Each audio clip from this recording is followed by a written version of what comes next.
মেয়েকে আল্লাহ জিজ্ঞাসা করবেন, তোমাকে পর্দার বিধান দিয়েছিলাম, কেন পর্দা করো? প্রত্যেক মুসলিমকে আল্লাহ জিজ্ঞাসা করবেন, 5 ওয়াক্ত নামাজ ফরজ করেছিলাম, নামাজ পড়ো নাই কেন? ঠিক মতো পড়েছো কিনা? প্রত্যেক ধনীকে আল্লাহ জিজ্ঞাসা করবেন, দাঁড় করিয়ে এক একজন করে, একসাথে 10 জন না, একজন করে আসবে, একজন করে। এই আব্দুল্লাহ তুমি আসো, এই আব্দুর রহমান তুমি আসো, এই ওবায়দুল্লাহ তুমি আসো, এই রহিম তুমি, আব্দুর রহিম তুমি আসো। একজন করে আল্লাহ ডাকবেন, বলো তোমাকে ধন দিয়েছিলাম, কি করেছো? বলো তোমাকে ইলম দিয়েছিলাম, হক আদায় করেছো কেন? বলো তোমাকে ক্ষমতা দিয়েছিলাম, কি করেছো? আমি জানি না আর কিভাবে ওয়াজ নসিহত করলে মানুষের কলিজার মধ্যে ঢুকতে পারে। প্রত্যেক নবীকে আল্লাহ পাক একটা দোয়া করার চান্স দিয়েছে। কয়টা ভাই? এমন একটা দোয়া যেটা করলে আল্লাহ পাক কবুল করবেনই করবেন। করলে আল্লাহ পাক কি করবেন? অবশ্যই কবুল করবেন। নবী সাল্লাল্লাহু আলাইহি ওয়াসাল্লাম বলছেন যে সমস্ত নবী এই দোয়াটা পৃথিবীতে করে ফেলেছে, আমি এই দোয়াটাকে মুলতবি রেখেছি যে কাল কিয়ামতের মাঠে আমি আমার উম্মতের জন্য সুপারিশ করব ইনশাআল্লাহ।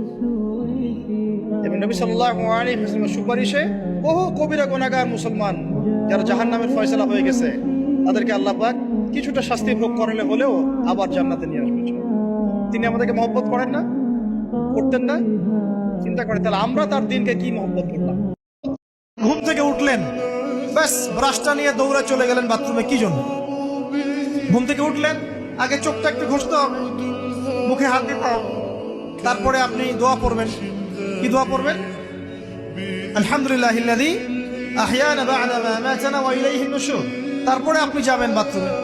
রাতের বেলা কেউ যদি ঘুমানোর আগে সূরা মুলক তেলাওয়াত করে ঘুমায়, ওই ব্যক্তির কবরের আযাব সূরা মুলক ঠেকিয়ে দিবে ইনশাআল্লাহ। সূরা মুলক আল্লাহর সাথে তর্ক করবে, বাকবিতণ্ডা করবে এবং তার পাটকারীর জন্য সুপারিশ করবে, আল্লাহ পাক তার কবরের শাস্তি মাফ করে দিবেন ইনশাআল্লাহ। রাতের তুমি এমন ভাবে আল্লাহর ইবাদত করবে যেন তুমি আল্লাহকে দেখতে পাচ্ছ। কথা বুঝতে পারছেন? খুব ডিফিকাল্ট, কথাটা বলা সহজ, আমল করা খুব ডিফিকাল্ট। তুমি এমন ভাবে আল্লাহর ইবাদত করবে যেন তুমি আল্লাহকে দেখছো। ওয়াইল্লাম তাকুন তারাহ ফাইন্নাহু ইয়ারাক। যদি তুমি আল্লাহকে দেখতে না পারো তাহলে জেনে রাখবে আল্লাহ তোমাকে দেখছেন।